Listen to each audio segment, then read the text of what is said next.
Started about 3 years ago. 3 years ago, it started with just me. So I was just doing videos and testing, and I was having some success, but not very much. But then from there, I realized that if I got an actor, if I got someone who really makes content all the time, that we could win. So I went to the board and to the team, and I was like, hey, look, just give me a little bit of budget, and I bet that I can win here. I bet that I can do this. So like everything in marketing, you test first. So I tested, how can we win here? What can work? And so we got a social media, like an actor, a guy named Luke, and he came in. And the first month, not too much success, maybe a little bit. Second month, we started having a couple of videos at 1 million. And then third month, we had multiple millions of views. So it took some time. Most people give up too early, that's the problem. But then after that, then we knew it was a serious operation. Now I have multiple actors. I have a studio. We treat this like a media company. It's serious. That's the only way you're going to win, because everyone's doing social media now.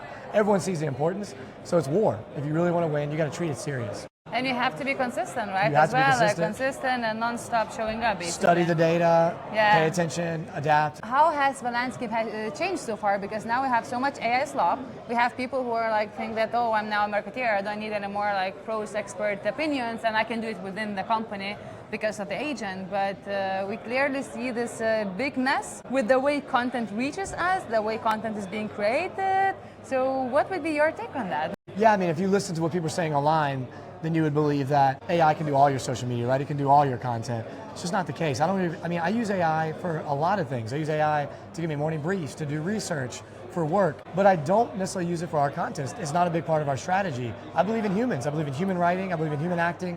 And right now it still holds true. Like we're getting more views than ever, right? Because I think people are they're swiping right past the AI slop, and they're coming for real content.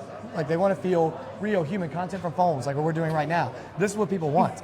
They don't want all this fake stuff. They don't want all this AI stuff. Sorry, should I get my AI questions? Yeah, we should. But I don't believe that AI is going to just, in the way everyone thinks. I don't think it's just taking everyone's job in that way. I think it's going to take away the busy work from us, and that's great. But it's not going to take away all the full parts. Someone still needs to run the AI. And think about it. Before the internet, there was none of these jobs that we have today. So there's plenty of jobs to be created from AI. So talking still about the content and the brand, you have a very strong personal brand, you have a very strong company brand. How do you see this correlation between the personal and company branding? And we still have the stigma that employees, they cannot create their personal brands, and it's a risk of a company, which I would disagree. How do you navigate that, and where do you see we're heading? I majorly disagree, so much so that I have a whole process. I run the social media of our CEO, our COO. Like all of our leaders are posting every day. Because I don't see any problem. Like some people are like, oh, what if they leave? Then they leave, whatever. But still at that time, people still know, hey, they're ex-ClickUp. Like they came from ClickUp, right? So it doesn't matter. I don't care. I want to invest in all my people. We have maybe like 10 or 15 employees who are posting consistently as well, who aren't VPs, but still, have cool jobs, solutions engineers, et cetera. And that's been a big play for us as well. So I highly disagree. Everyone, as many people as you can at your company can be posting, should be posting. It's free reach, it's free audience, and you can help them with AI. AI is good at writing if you want some help with that. You can give it all your podcasts, you can give it all your LinkedIn posts, put it in a Claude skill, and then Claude can write pretty close, and you still change it to you. But there's no excuse not to be posting on LinkedIn. There really isn't. And for the personal brand, at the beginning I focused more on ClickUp, and I realized, I need to grow mine too.